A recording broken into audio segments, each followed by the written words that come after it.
Here we go. Let's file those guys first.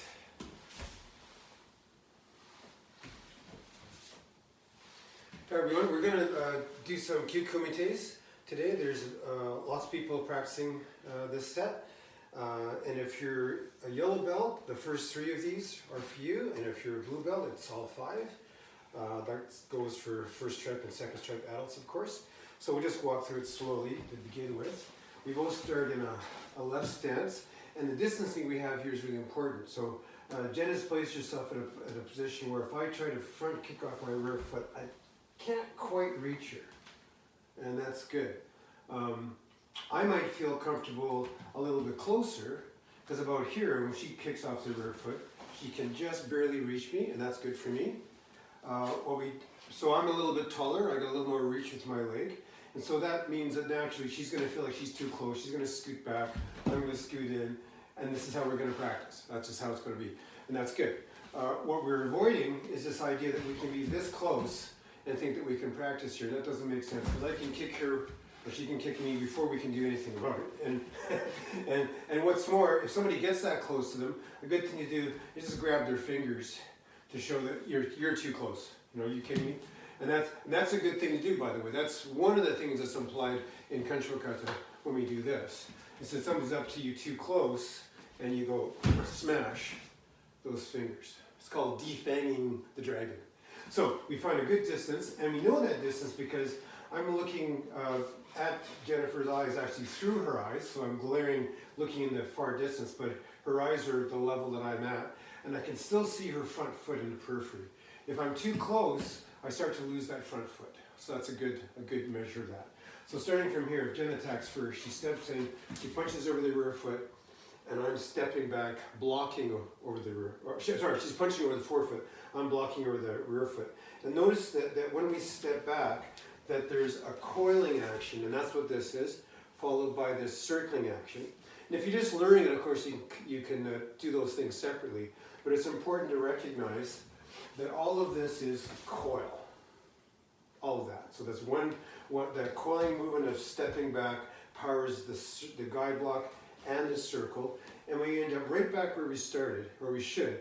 If I don't want to try to do something to her arm and distort my stance, I'm just going to go right here. If that happens to pull her or to take her up balance, great, but I want to end up right here. And then she steps on the other side. Jennifer's got a really strong fist there. And I'm doing the same thing. I'm coiling, guide block, circle, one movement. And in fact, all of that same coiling movement is powering this, this, and this. And this is our punch, Seiken punch, first 2 knuckles. And you notice I'm not doing this. It's coming underneath.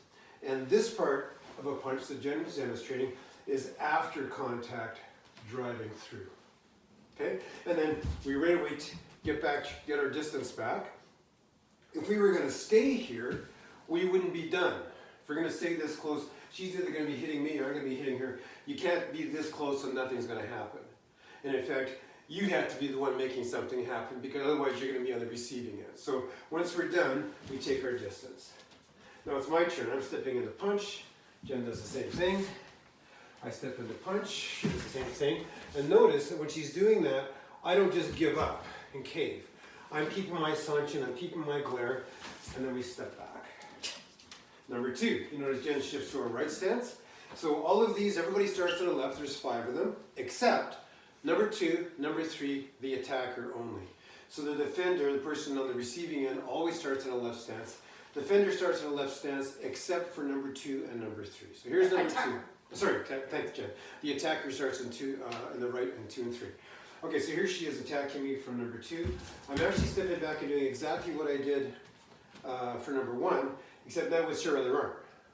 And so I'm doing my guide block and circle, and here I'm going to grab something, grab her arm, grab her clothes, and pull down, and right away get back to sanchin. So I'm in this kind of position now, so I'm holding her. She might feel that I'm tipping her forward. And this is maybe taking her mind off the possibility of kicking. I'm encouraging her to do that next technique, which is another punch, at which point I just slide to the side, and I'm just I'm distorting my position so you can see what happens. As I slide to the side, of course, I'm coiling and leaving my elbow in sanchin that's grabbing, and that's going to pull her in and do the strike. So it's just this technique going from here to here. So I'm already here, I should say, and here. That's the technique. So Jen, maybe one more time we'll attack so we can see that again. So here, and then here. Okay, and then I'll attack Jen. She really drops me here. Let me get the hand back, and then we take our distance. Number 3, Jen starts, the attacker starts again in a right stance. I step back and I just do a guide block. And then I step on the guide block the other side, and I do a little hook. I don't want to grab with the thumb's not part of it, it's just a little hook. I don't actually want her to even feel it. It's not a grab, it's just a little hook, so that when I do my circle, her hand doesn't just fly away. I trap her hand and then drop. And this breaks the stance right in here, which is where she's now going to receive this kick, toe fist, right into the ribs. Shoulder guard. Shoulder guard, thank you. And so now I'm stepping in, she's doing a guide block, she slides to the side, hook, and trap, punch, and we take our distance. So that's it for first stripe battle, or yellow belt for the kids. If you're blue belt or 2 stripes, then we go on to the next 2, starting with a side snap kick to my belly. Now I'm doing a kind of a circle block here, except instead of doing this, because this, if she's putting any pressure down, is quite not strong, it's not a good position. But in a Sanchin position, I can take lots of pressure here. She can push that all she likes, she's just going into the floor.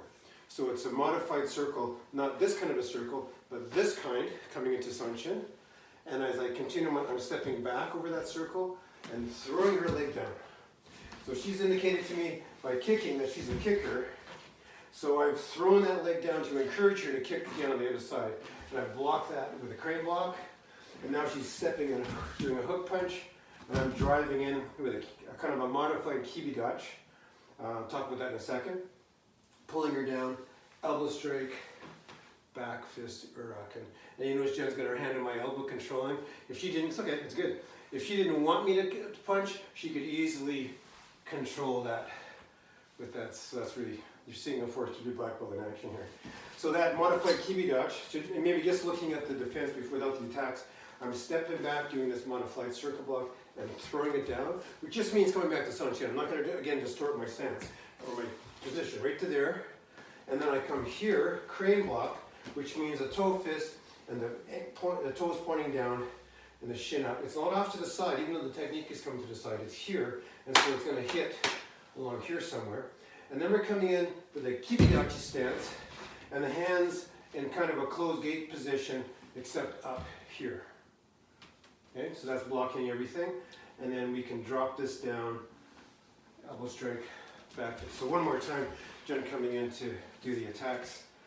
There's the kick, and step back, throw it down, and all of that. Now you can see that happens pretty fast. We're going to break down just a little bit slower to go on. She does that kick and she's going to wait for me a little bit. Here, there, kick comes in, crane block, and then she steps in with that hook punch. Taking up my leg in here, elbow strike, back fist. Now, the reason it was snowballing before, because that's actually how it's going to end up. By the time you're testing for green belt, when you step back here, you're immediately going to go to here, because you're throwing that leg in order to encourage them to do that next technique, that roundhouse kick. And so you're there in preparation. And if they don't throw the kick, or if they don't throw the hook punch, you're not going to wait for them. So just as an example of that, Jen comes in with that side kick, I come here,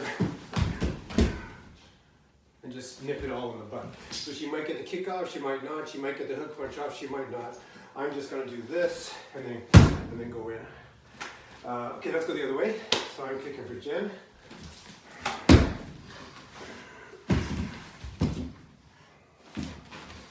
And we take our distance. Number 5. Number 5 begins with a strange sort of lunging Shomen Zuki. So Jen takes a long stance and punches high. And then she does a Shomengari front kick. I step back and down block this way. Then she does a roundhouse kick, Mawashigiri. And I just stand my ground and hammer that leg. So that should be some conditioning for her leg. Then she steps in again, another roundhouse kick. And there's another one of those circle blocks like we did in number 4. I'm going to throw that leg down, drive in my kibidachi, and strike straight in with this punch. It's not a shoken punch, it's a regular punch, seiken, with the first two knuckles. And it doesn't really matter, it doesn't matter at all where she is. You can see like she's keeping her glare, she's staying on me. If I had turned her more powerfully, maybe she's even looking the other way, that means she'd take the punch here. I'm just going to punch straight. If she was turned and facing me completely, I'm still going to punch straight into the next. So anywhere in here, and ideally, probably, we're going to end up where we did, something like this, in which case it's going to go right to the corner of the jaw. And then we take our distance one more time. So I'm doing this long lunge and strike, and you can see Jin's doing this closed gate kind of position up high. So that's a combination strike and punch. And oftentimes the best way to make the block work is to think about hitting the other person in the face. Obviously you want to make sure that you don't hit them in the face, but you're coming in here and she's going towards my face, and that makes that block really effective. It's just exactly the right shape. Oftentimes if you think too much about the block, the arm gets too bent and too in the center, it doesn't actually work. So when she's extending towards me, that really blocks. So now I'm going to do this front kick. She steps back and uses that same shape, but now down to the front and to the side, which spreads me out. So now I'm doing a roundhouse kick, and she's going to hammer my leg with that. So that makes me think, oh yeah? Well, I'm going to kick you really hard then. And she steps back, and instead of hammering, she yields. And so all my force sends me around. She continues that direction, driving that back leg in. And I'm trying to keep my position as best as I can, but she's struck me on the side of the neck. And notice where her forearm is with the other hand. She's got me midway down my upper arm, so I can't really pull an elbow strike there, and I can't really go the other way because her forearm's in my back. Now this isn't going to hold me here permanently, but it's going to hold me here for a moment, long enough for her to be pounding me here, and she might do that multiple times in a real fight. And then we both come out and bow. So I try to make the point that at the end of each these first off, when we start, we have what we would call a sparring distance, a practical distance. It doesn't make sense, and sometimes these things can go there if you're working a kind of an analysis. You're trying to figure out, what stance something in. We're like this, and we're like this, and it doesn't make sense. Make sure that you're cultivating a sparring distance, and it should feel almost a little frustrating. Like, well, you're so far away. How can I can't do anything. And that's what you want. And in any kind of like a self-defense situation, if you're feeling threatened, you don't want to do the movie thing where you're standing up here and being intimidating and being a tough person, because whoever moves first is going to get that first hit in, and you're not going to be able to defend yourself. That's the definition of a sucker punch, is you're too close. So the minute you feel threatened, you don't have to take an aggressive stance, but our basic position here is very close to just a peaceful, I don't want any trouble, and that's our fighting position. So you're already there, but that's indicating a kind of distancing. And just incidentally, you're getting a kind of triangulation here, like how far is Jen from me exactly? Well, it's easy for me to gauge that and know exactly where my front kick can go. I can feel that I can just barely touch it from here because of my hands being up. If my hands are down, it's tougher for me to judge that. Just like on the sights on a gun or something, you have these 2 points, and so you have this triangulation of my eyes and these 2 points, and I can kind of see better where she is. So anyways, as we work through, we start in a good position, and every time we've come to the end of one of these things, we immediately go back to that position. So when we're doing this at full speed, we're not going to do it full speed, but we'll do a little bit faster to show you what we mean. It should kind of look like a sparring match to someone who doesn't necessarily know what's going on. And the better you know this drill, and the better your partner knows this drill, the more you can actually make it a sparring drill. If I was attacking for number one, I might start here, I might shift around, I might see if I can see if her glare, her attention just flickers a bit, and that's when I jump in. You can make it into a pretty sparring-like situation. And when people get really good at this, you can kind of go boom, boom, and do 2 quick punches and steps for number one, etc. So you can really make a lot of variety and get a lot of good skill development from this. It's a lot of fun, actually. But we'll go through these a little bit faster just to see, so you can see how it flows. So of course we bow to each other. Find our good distancing. I'll come in first.